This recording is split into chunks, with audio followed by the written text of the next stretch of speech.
Hello guys, आज हम इस वीडियो में एक ऐसे एग्ज़ाम के बारे में डिस्कस करने वाले हैं जिसे क्वालिफाई करने का ड्रीम हर यूथ एक ना एक बार ज़रूर देखता है। इनफैक्ट ये एक ऐसी एग्ज़ामिनेशन है जिसे आईआईटियंस, डॉक्टर्स और ना जाने कितने प्रोफेशन के लोग क्रैक करना चाहते हैं। सो फ्रेंड्स, आई होप अब तक आप समझ गए होंगे कि मैं किस एग्ज़ामिनेशन की बात कर रही हूँ। It is none other than civil services examination और ये एग्ज़ाम को कंडक्ट कराती है यूपीएससी। तो आज की इस वीडियो की शुरुआत हम अपने इसी पहले क्वेश्चन से करते हैं कि आफ्टर ऑल यूपीएससी होती क्या है, मतलब कि व्हाट इज़ यूपीएससी, यानी यूपीएससी क्या है।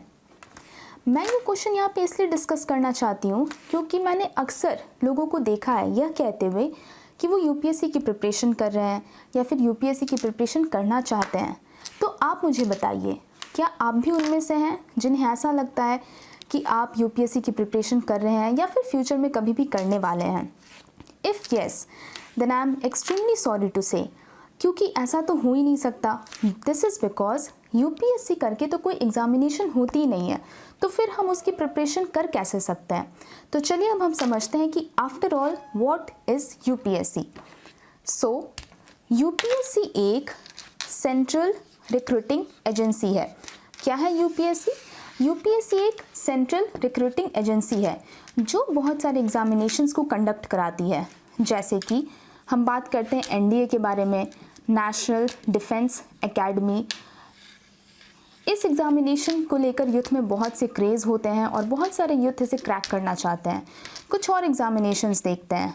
For an example IES, Indian engineering services.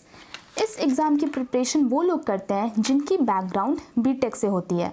हम कुछ और एग्ज़ाम्स की बात करते हैं जैसे कि CDSE, combined defence services examination. और फाइनली अब हम बात करते हैं सिविल सर्विसेज एग्ज़ामिनेशन की। आप सबको पता होगा कि ये एग्ज़ामिनेशन ऑलरेडी बहुत क्रेज़ में है, इसके बहुत से एस्पिरेंट्स होते हैं और आज की हमारी ये वीडियो फुल्ली एंड प्रॉपरली इसी एग्ज़ामिनेशन पे डेडिकेटेड होगी। आज की इस वीडियो में हम इस एग्ज़ामिनेशन को लेके बहुत सारी बेसिक इन्फॉर्मेशंस देखने वाले हैं, जैसे कि इस एग्ज़ामिनेशन के लिए क्या एलिजिबिलिटी होनी चाहिए, मतलब कौन इस एग्ज़ाम को दे सकते हैं, कितनी सारी वैकेंसीज़ होती है, कितने अटैम्प्ट्स होते हैं, एंड इस एग्ज़ाम की टोटल कितने फेजेस हैं एंड सो ऑन। तो ये सारी टॉपिक्स को हम इस वीडियो में कवर अप करने वाले हैं। सो बने रहिए आप मेरे साथ इस वीडियो में और एक एक करके हम इन सारे पॉइंट्स को डिस्कस करने वाले हैं। And I am very sure कि ये सारे पॉइंट्स जो हैं वो बिगनर्स के लिए एक्सट्रीमली यूज़फुल होने वाले हैं, क्योंकि बिगनर्स को ये जानना बहुत इंपॉर्टेंट है कि सिविल सर्विसेज एग्ज़ामिनेशन की क्या क्या बेसिक पॉइंट्स हैं और तभी वो इसकी प्रिपरेशन प्रॉपरली कर पाएंगे। तो चलिए आप बने रहिए मेरे इस वीडियो के साथ और स्टार्ट करते हैं हम पॉइंट्स को। तो चलिए अब हम बात करते हैं एलिजिबिलिटी के बारे में। Eligibility of civil services examination मतलब बहुत सिंपल सा है कि ऐसे कौन से लोग हैं जो सिविल सर्विसेज एग्ज़ामिनेशन को दे सकते हैं। क्या मैं दे सकती हूँ, क्या आप दे सकते हैं, क्या एक 10th पास स्टूडेंट दे सकता है या फिर कोई 12th पास स्टूडेंट दे सकता है, या फिर इसके लिए हमें कोई हाई क्वालिफाइड डिग्री चाहिए जैसे कि ग्रेजुएशन की डिग्री, मेडिकल की डिग्री, इंजीनियरिंग की डिग्री, या फिर क्या चाहिए हमें। इसके लिए दो बहुत ही बेसिक रिक्वायरमेंट्स हैं। चलिए हम बात करते हैं कि ये दो बेसिक रिक्वायरमेंट्स क्या हैं। सो the first basic requirement as the eligibility of civil services examination is 21 years। मतलब कि आपकी जो मिनिमम एज है, इट मीन्स जो कम से कम आपकी जो एज है वो 21 ईयर्स होनी चाहिए। मतलब कम से कम आपकी एज 21 ईयर है। ज़्यादा से ज़्यादा की अब हम बात करेंगे अपने नेक्स्ट पॉइंट में। पहले आप इतना याद रखिए, कम से कम जो आपकी एज होनी चाहिए फॉर दिस एग्जामिनेशन वो 21 साल होनी चाहिए। तो चलिए अब हम बात करते हैं सेकंड बेसिक रिक्वायरमेंट की।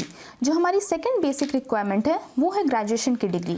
आपके पास किसी भी यूनिवर्सिटी से ग्रेजुएशन की डिग्री होनी चाहिए, लेकिन इस पर कुछ और क्राइटेरियाज है। चलिए हम पहले उस पर भी बात कर लें। आपकी जो ग्रेजुएशन की डिग्री है वो ऑफकोर्स किसी यूनिवर्सिटी से होगी। तो आपकी जो ग्रेजुएशन की डिग्री जिस यूनिवर्सिटी से है वो यूजीसी रिकॉग्नाइज्ड होनी चाहिए।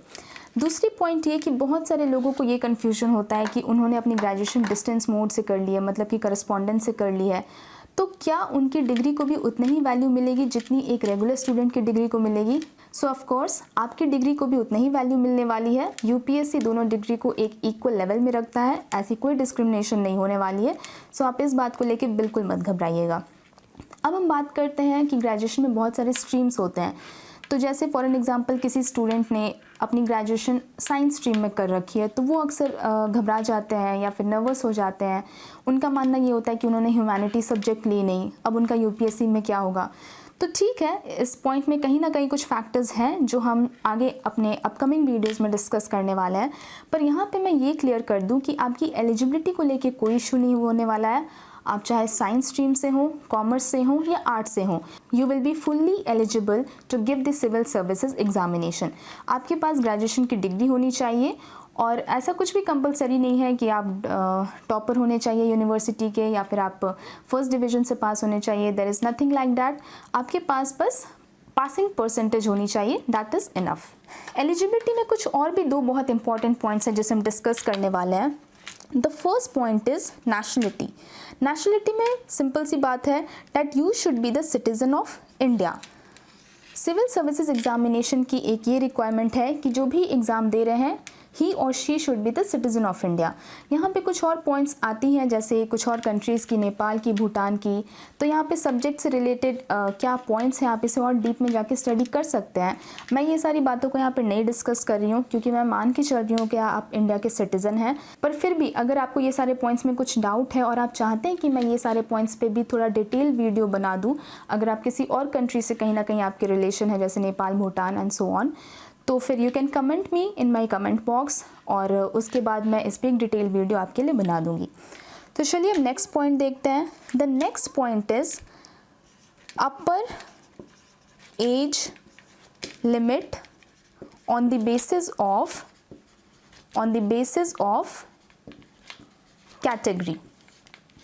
तो हम फिर से एक बार रिमाइंड करते हैं। अभी अभी हमने देखा कि एलिजिबिलिटी के लिए दो बहुत ही बेसिक रिक्वायरमेंट थी। पहली थी कि आपकी जो एज है वो कम से कम 21 साल होनी चाहिए और दूसरा था ग्रेजुएशन। तो यहाँ पे तो हमने समझ लिया कि चलो ठीक है, कम से कम हमारी जो एज है वो 21 साल होनी चाहिए, लेकिन ज़्यादा से ज़्यादा कितना?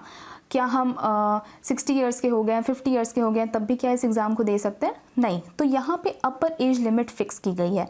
अब जो ये अपर एज लिमिट है वो किस बेसिस पे फिक्स्ड है? तो वो आपकी कैटेगरी बेसिस पे फिक्स्ड है। तो चलिए देखते हैं क्या क्या अपर एज लिमिट है on the basis of different categories. अगर हम जनरल कैटेगरी की बात करें तो जो आपकी अपर एज लिमिट है वो होती है 32 years. For OBC it is 35 years and for SC and ST it is 37 years. So आप क्लियरली यहाँ पे देख सकते हैं कि जनरल कैटेगरी के लिए जो अपर एज लिमिट है 32 ईयर्स। अब अगर कोई पर्सन है जो जनरल कैटेगरी से है और अगर उनकी एज 33 ईयर्स है या 34 है या उससे ज़्यादा है तो डेफिनेटली वो इस एग्ज़ाम को नहीं दे सकते। In the same way it is applicable for other categories. तो यहाँ पे आई थिंक आपको ये पॉइंट बहुत ही क्लियर है कि एलिजिबिलिटी क्या होनी चाहिए फॉर दिस एग्जामिनेशन। मैंने आपको कम से कम एज भी बताया और ज़्यादा से ज़्यादा एज भी बताया। एट द सेम टाइम मैंने आपको ग्रेजुएशन के बारे में भी बताया और नेशनलिटी के भी बारे में बताया। तो चलिए अब हम अपने नेक्स्ट पॉइंट में आते हैं। इस पॉइंट में हम फेजेस या फिर स्टेजेस ऑफ दिस एग्जामिनेशन को डिस्कस करने वाले हैं।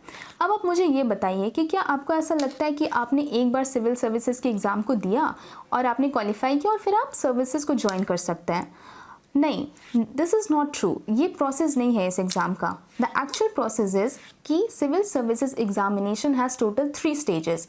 अब हम देखेंगे इस पॉइंट में कि ये 3 स्टेजेस क्या क्या हैं। सो जो फर्स्ट स्टेज है सिविल सर्विसेज एग्जामिनेशन की, इसे हम कहते हैं प्रीलिमिनरी स्टेज। जब आप इस स्टेज को क्वालिफाई करेंगे then you will be allowed to sit in the second stage, और हमारी सेकेंड स्टेज है mains examination. At the same case जो थर्ड स्टेज है इट इज़ पर्सनालिटी टेस्ट, जिसे हम कॉमन लैंग्वेज में कई बार इंटरव्यू कह देते हैं। अब हम थोड़ा और देखते हैं कि प्रीलिमिनरी एग्जामिनेशन किस टाइप की होती है। तो जो प्रीलिमिनरी एग्जामिनेशन है वो ऑब्जेक्टिव लेवल की होती है, यानी कि MCQ क्वेश्चंस होते हैं। मेंस लेवल की जो एग्जामिनेशन है ये आपकी सब्जेक्टिव लेवल की होती है। और जो PT होती है यानी पर्सनालिटी टेस्ट, इसमें बहुत सारी चीज़ों को जज किया जाता है। चलिए मैं यहाँ पे आपको थोड़ा सा डीपली बताती हूँ कि क्या क्या चीज़ों को एक्चुअली देखा जाता है पर्सनालिटी टेस्ट में। तो कुछ ऐसे पॉइंट्स हैं जैसे कि आपकी पॉजिटिव एटीट्यूड को देखा जाता है, आपकी सेल्फ लेवल कॉन्फिडेंस को देखा जाता है, आपकी कम्युनिकेशन स्किल, आपकी gesture, your way of representing of something, ये सारी चीज़ों को देखा जाता है। तो मैंने आपको ये बातें यहाँ पे इसलिए बताई ताकि आप अभी से इन सारी चीज़ों पे काम कर सकते हैं। देखिए एक्चुअली होता क्या है कि बहुत से एस्पिरेंट्स जो हैं वो प्रीलिम्स की प्रिपरेशन करते हैं, मेंस की प्रिपरेशन करते हैं, पर हम इंटरव्यू की प्रिपरेशन नहीं करते क्योंकि वी फील कि जब इंटरव्यू आएगा तब देख लेंगे। एंड होता यही है कि हम प्रीलिम्स क्वालिफाई कर जाते हैं, मेंस क्वालिफाई कर जाते हैं और इंटरव्यू में due to lack of negligence या जो भी हमने किया था स्टार्टिंग टाइम में हमने नेग्लेक्ट कर दिया था अपने स्टेज को, तो इसके कारण बहुत से जो एस्पिरेंट्स हैं वो डिसक्वालीफाई हो जाते हैं। तो इसके लिए मेरा मानना ये है कि मैंने जो आपको बहुत छोटी छोटी अभी पॉइंट्स बताई, इसमें ऐसा नहीं है कि आपको 1 आवर या 2 आवर एक्स्ट्रा टाइम निकाल के देना है। The points are very simple. आप इन पॉइंट्स पे बस थोड़ा इसको आप अपने माइंड पे रखें और हर दिन जो भी आप काम कर रहे हैं या किसी से जब आप कन्वर्सेशन कर रहे हैं तो थोड़ा अच्छे वर्ड्स की यूज़ करें, अपनी रिप्रेजेंटेशन लेवल को इंक्रीज़ करें, कम्युनिकेशन स्किल को इंक्रीज़ करें, हमेशा एक पॉजिटिव एटीट्यूड रखें टुवर्ड्स एनीथिंग। तो आई थिंक ये सारे जो पॉइंट्स हैं वो आप जब एक्चुअली में इंटरव्यू स्टेज में पहुंचेंगे then it will help you a lot. और उस समय आपको अलग से कुछ भी पर्सनालिटी टेस्ट के लिए प्रिपरेशन नहीं करनी पड़ेगी। You have to be very normal at that time. So हमने इस पॉइंट में ये देखा कि इस एग्जामिनेशन की टोटल कितने स्टेजेस होती है। Once again I repeat for you 3 stages आप देख सकते हैं, preliminary stage, main stage and personality test. तो चलिए गाइस, इस पॉइंट में हम अटेम्प्ट्स के बारे में बात करने वाले हैं कि सिविल सर्विसेज एग्जामिनेशन में टोटल कितने अटेम्प्ट्स होते हैं। सी, मुझे लगता है हमें अटेम्प्ट्स जानने की बहुत क्यूरियोसिटी होती है और ये पॉइंट स्पेशली उन लोगों के लिए बहुत ही इंपॉर्टेंट हो जाता है जो एक बहुत बड़ा रिस्क लेते हैं इस प्रिपरेशन को करने के लिए। कुछ लोग अपनी जॉब छोड़ देते हैं और बहुत सारे लोगों की लाइफ में बहुत सारी प्रॉब्लम्स चल रही होती है, तो वो ऑफ कोर्स ये जानना चाहते हैं कि उनके पास कितनी चांस है इस एग्जामिनेशन को क्रैक करने की। तो इसलिए अटेम्प्ट हम सब लोगों के लिए बहुत इंपॉर्टेंट होता है जानना। तो चलिए without wasting much of our time मैं जल्दी से बता देती हूँ कि जो जनरल कैटेगरी है उसके लिए टोटल 6 अटेम्प्ट्स हैं। फॉर OBC जो अटेम्प्ट्स हैं वो टोटल 9 हैं and for SC and ST जो अटेम्प्ट्स हैं वो अनलिमिटेड हैं but till the age of 37 years. चलिए मैं इसको थोड़ा सा इसका मतलब आपको बता देती हूँ कि अनलिमिटेड तो है। अब आप ये मत सोचिएगा कि अनलिमिटेड है मतलब आप कभी तक भी दे सकते हैं, नो, इसीलिए लिखा हुआ है कि इट इज़ टिल 37 ईयर्स। तो हमने एक्चुअली में जो अपर एज लिमिट है वो अभी जस्ट इसके प्रीवियस पॉइंट में देखा था, जिसमें आपको याद भी होगा कि मैंने SC और ST की जो अपर एज लिमिट है वो 37 ईयर्स ही बताई थी। तो बस यहाँ पे गौर करने की ये बात है कि जो अपर एज लिमिट है वो तो ठीक है, लेकिन जो अटेम्प्ट है उसको अनलिमिटेड कर दिया गया है। Eight the same time general और OBC के लिए रेस्ट्रिक्टेड है, मतलब जनरल वाले सिर्फ 6 बार दे सकते हैं, OBC वाले सिर्फ 9 टाइम्स तक दे सकते हैं। लेकिन जो SC और ST है वो 21 ईयर से 37 ईयर के बीच जितने भी टाइम एग्जामिनेशन होती है वो उन सब में दे सकते हैं। इट मीन्स इनके लिए जो अटेम्प्ट है वो अनलिमिटेड है, कोई बाउंडेशन नहीं है, कोई रिस्ट्रिक्शन नहीं है। तो चलिए अब हम बात करने वाले वैकेंसीज़ के बारे में। हम अक्सर अपने आसपास देखते हैं कि इतने सारे एस्पिरेंट्स होते हैं सिविल सर्विसेज एग्जामिनेशन की, लेकिन उसमें से कितने लोग एक्चुअली क्वालिफाई कर पाएंगे और सर्विस को ज्वाइन कर पाएंगे ये हमें वैकेंसी से ही पता चलती है। तो हम इस पॉइंट में देखते हैं कि जो सिविल सर्विसेज एग्जामिनेशन की हम बात कर रहे हैं उसकी टोटल कितनी वैकेंसीज होती है। तो इस पॉइंट को समझाने के लिए मैंने कुछ ईयर्स की डेटा को लिया यहाँ पे। 2017 में टोटल 980 वैकेंसीज थी। In 2018 there were total 759 vacancies. In 2019 there were total 896 vacancies and in 2020 that is this year there are total 796 vacancies। तो यहाँ पे मैंने आपको वैकेंसी के बारे में बताया, एक डाटा दिया है, आप इसे थोड़ा एनालाइज कर सकते हैं, समझ सकते हैं। लेकिन आई थिंक इस पॉइंट को समझने के लिए आपको मेरी नेक्स्ट पॉइंट ज़रूर सुननी चाहिए क्योंकि उसमें हम बात करने वाले हैं सिलेक्शन रेशियो के बारे में। और आप इस डाटा को थोड़ा सा अपने माइंड में रखिए, इस फिगर को, और इसकी हेल्प से हम अपनी जो नेक्स्ट पॉइंट है सिलेक्शन रेशियो उसमें और अच्छे से समझते हैं कि एक्चुअली में कितने लोग फॉर्म को फिलअप करते हैं, उसमें से कितने लोग प्रीलिम्स में बैठते हैं, कितने लोग प्रीलिम्स क्वालिफाई कर पाते हैं, मेंस तक जाते हैं, देन इंटरव्यू तक पहुंचते हैं, एंड फाइनली कितनी वैकेंसीज होती है और लोग सर्विस को ज्वाइन कर पाते हैं। तो चलिए अब हम देखते हैं अपनी नेक्स्ट पॉइंट को। तो चलिए, जैसा कि मैंने आपको अपने प्रीवियस पॉइंट में बताया, इस पॉइंट में मैं डिस्कस करने वाली हूँ सिलेक्शन रेशियो के बारे में।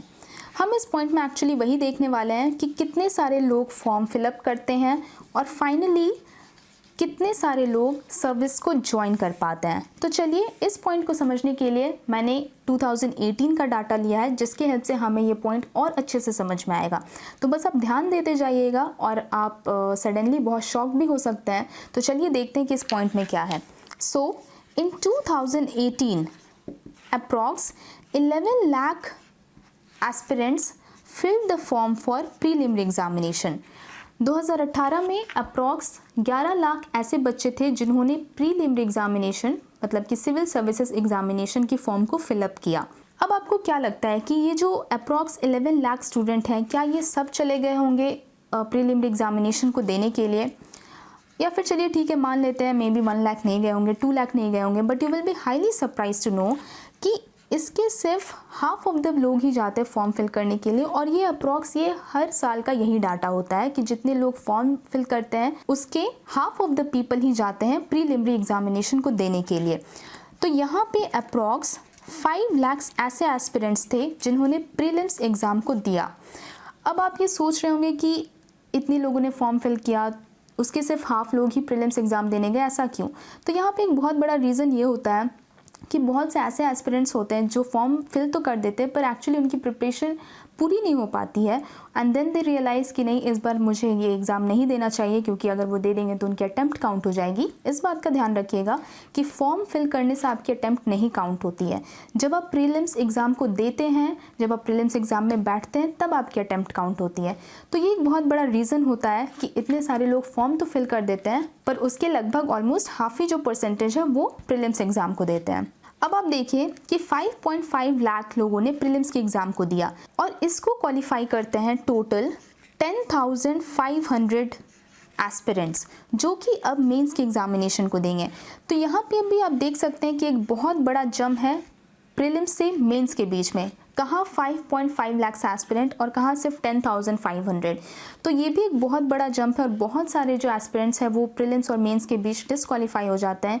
इसका भी एक बहुत बड़ा रीज़न ये है कि एक्चुअली प्रीलिम्स एक ऐसी स्टेज ही है जिसको हम कहते हैं कि वो एक स्क्रीनिंग स्टेज है इस एग्जामिनेशन को लेके, कि अगर आपकी प्रिपरेशन अच्छी नहीं है, if you are not fit for this examination specially for this year, तो आप इस स्टेज में ही डिस्क्वालीफाई हो जाते हैं। तो आप देख सकते हैं कि कितने सारे जो एस्पिरेंट्स हैं वो प्रीलिम्स से मेंस के बीच ही डिस्क्वालीफाई हो जाते हैं। एंड देन मेंस देते हैं ये 10,500 एस्पिरेंट्स और उसके बाद मेंस को क्वालिफाई करके सिर्फ 2,000 स्टूडेंट्स ही इंटरव्यू स्टेज तक पहुंच पाते हैं। तो आप देख सकते हैं कि सिर्फ 2,000 स्टूडेंट्स ही इंटरव्यू स्टेज तक पहुंच पाते हैं और फाइनली इन 2,000 स्टूडेंट्स में से सेलेक्ट होते हैं सिर्फ 759 स्टूडेंट्स, जितनी उस ईयर की वैकेंसी होती है। आपको याद होगा मैंने थोड़ी देर पहले ही आपको बताया कि 2018 की जो वैकेंसी थी वो 759 थी। सो इस तरीके से हमने पूरा सिलेक्शन रेशियो समझा। मैंने आपको पूरा प्रोसेस बताया कि कितने सारे लोगों ने फॉर्म को फिल किया, उसमें से कितने सारे लोग प्रीलिम्स एग्ज़ाम देने गए एंड उसके बाद कितने सारे लोग मेंस के लिए क्वालिफाई होते हैं, इंटरव्यू स्टेज तक पहुंचते हैं और फिर इंटरव्यू को क्वालिफाई करके वो सर्विस को ज्वाइन कर पाते हैं। तो ये था पूरा एनालिसिस। मैंने ट्राई किया कि मैं इस वीडियो में आपको बहुत सारी बेसिक इन्फॉर्मेशंस दूं, जैसे कि एलिजिबिलिटी, सिलेक्शन रेशियो, अटेम्प्ट के बारे में, वैकेंसीज़ के बारे में, फेजेस या स्टेजेस के बारे में। सो ये थे सिविल सर्विसेज एग्जामिनेशन से रिलेटेड कुछ basic information and I hope that you like the video. So no doubt ये एग्जामिनेशन उतना ईजी नहीं है, but you have to be in touch. आपको डेडिकेटेड रहना है, आपको वर्क हार्ड करते रहना है, you have to not lose your hope. आपको ये काम करते रहना है, आपको करंट अफेयर से कनेक्टेड रहना है। एंड येस, इस चैनल पे आपको सारी इन्फॉर्मेशंस मिलती रहेगी सिविल सर्विसेज एग्जामिनेशन से रिलेटेड। जो भी इंपॉर्टेंट पॉइंट्स या टॉपिक्स होंगे, जो करंट अफेयर्स की होगी, जो सर्कुलेट होती रहेगी करंट अफेयर्स में, चाहे वो वर्ल्ड वाइड टॉपिक हो या फिर नेशनल लेवल टॉपिक हो, तो वो सारे इस चैनल पे डिस्कस होने वाली है। So just be in tuned, you can subscribe the channel, you can share the videos and like it. Thank you.